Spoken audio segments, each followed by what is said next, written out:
இவர் என்னத்தக்கா சொல்றது? 4 கோழி மேய்றதுக்குலாம் அவர் ஒண்ணும் சொல்ல மாட்டாருக்கா. பாரு, நான் தான் சொல்றேன்ல, உன் கோழி எல்லாம் தோப்புக்குள்ள அவுத்துட்டு கேட்ட கூட்டிட்டு போ. சாயந்தரம் நான் கேட்ட திறந்து விட்டா உன் கோழி எல்லாம் வீட்டுக்கு வந்து அடைய போகுது.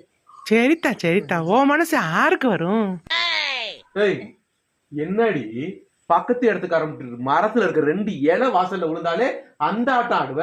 நீ என்னடான்னா அவட்டு கோழிய ஃபுல்லா நம்ம இடத்துக்குள்ள கூட சொல்ற, அதுவும் 40 கோழிய. இந்த பாருங்க, நம்ம என்ன தோப்புக்குள்ள கடலை செடியை நட்டு இருக்கோம், கோழி களைச்சு ஒன்னத்துக்கு இல்லாம போறதுக்கு. காப்பி செடி தானே, அதெல்லாம் ஒண்ணும் பண்ணாது, மேய்ஞ்சிட்டு போகுது, விடுங்க. இந்த உட்காரு.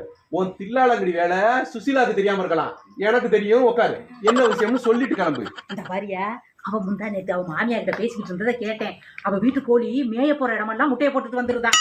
அதுவே அவளுக்கு 40 கோழி இருக்கு. நம்ம தோப்புக்குள்ள விட்டு 10 கோழி முட்டை போட்டா கூட 10 முட்டை ஆகி போயிடும் நமக்கு. சொன்னேன், கோழி தானே முட்டை போட போகுது, என்னமோ இவர் போட போற மாதிரி முக்குறாரு.